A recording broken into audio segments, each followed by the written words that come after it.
The romance genre is boring. It's really weird that every romance anime you see is the same hot girl, average guy, or the hot guy, average girl combination with the same tropes and story repeated over and over again. Even the most popular anime of this genre are the same thing. Having watched all of these romance anime that have been made in the past few years, I had grown tired of the romance genre and almost stopped watching it entirely. Just before I stopped watching romance anime though, I ended up giving it one last chance and watched The Dangers of My Heart, and I fell in love with the genre again. I binged watched so much romance anime and manga, it was insane. But none of these romance anime and manga I ended up binging were nearly as good as Dangers of My Heart, and I had a question in my mind. How the hell has a generic romance anime made me fall in love with the entire genre again? And how is this the 23rd best anime ever made? Kyotaro Ichikawa is an edgy middle school student that hates everyone and anyone. He doesn't have any friends and lives his school days in isolation. The dude is seriously fucked up in the head.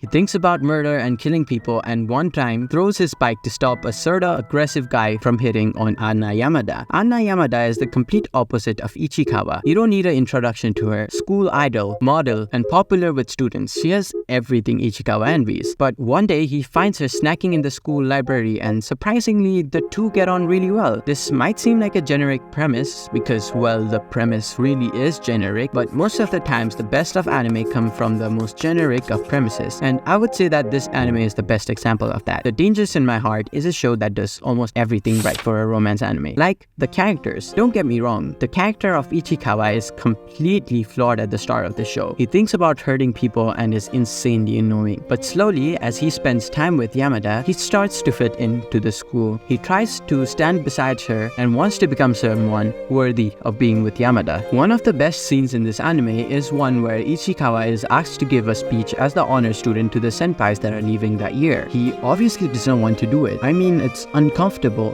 difficult, and nerve-wracking, especially when you're an introvert like him. But when he decides to show everyone that he is someone worthy of being with Yamada, he cuts his hair, takes a deep breath, and stands in front of the crowd, ready to face his fears. But he forgets his recitation papers at home, and even though his sister tries to make it on time, she can't. Now, he's in front of the whole school body without anything. Only his thoughts accompany him, telling him he cannot do it. But he grabs his fists and tries to speak confidently and improvises along the way. This scene completely made me fall in love with the show and made me finally relate with Ichikawa's character and understand him. I went through something similar in high school and it was scary. My hands were shaking as I talked to a crowd, but when I did it, I took a second and felt proud of what I had done. This episode felt the same. Like Ichikawa stepped out of his shell as a nervous, generic, shy main character that got dragged around by the female lead and became a character we can respect and wholeheartedly support. I think the character of Yamada is very praiseworthy too. She is not a single-dimension character put into the show to fall in love with Ichikawa. She is her own character. She makes silly decisions, she has emotions and cries when something goes wrong. She gets sad when she gets hurt and opens herself up not all at once but bit by bit and makes it clear when she doesn't like something, but also has enough of a heart to put someone she loves over her own dreams. Around the ending of the show, during a school trip, Yamada seems to be incredibly worried about something. When Ichikawa goes onto the balcony, he sees Yamada crying with a book on her hand. She had left her dream audition role to come to the trip and enjoy it with Ichikawa, who had never been to one because of the antisocial nature he had previously. This scene made me so incredibly sad and feel bittersweet for the both of them. Every conflict of the two isn't milked for screen time and drama. They just talk it out. They support each other and have actual conversations that don't feel romanticized for the sake of romance.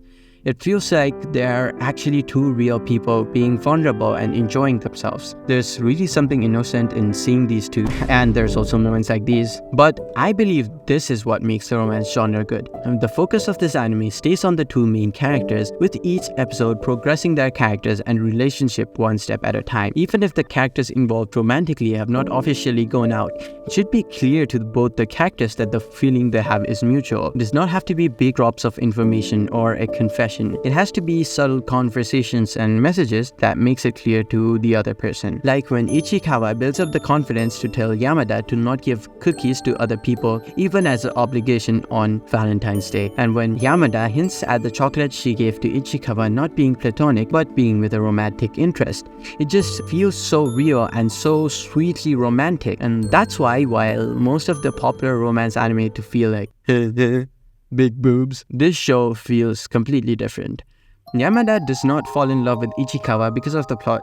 She falls in love with him because of the little things he does, how he is really considerate of her and actually cares for her. It's actually kind of weird that they're just middle school students with the maturity in this show. I think that this would be a lot better if it was set in high school, because I don't really see any reason that they should be middle school students. They don't act like middle schoolers, and the plot isn't structured in a way that it makes sense for them to be middle schoolers. It is set in a middle school just for the sake of it. But that's literally the only complaint I have with this show, because it checks all the other boxes to make a good romance show. I could relate to the feeling of Ichikawa wanting to be better. I can see that both of the characters care about each other outside of the two-dimensional Suki and blushing. They actually grow as characters and stay the same both mentally and in their relationship. I can understand how this is so highly rated, why I felt a complete void after I stopped watching it, and how I fell in love with the romance anime genre again after watching this, because this is the show that saved the romance genre for me and is definitely one of the best romance anime that released in the past decade.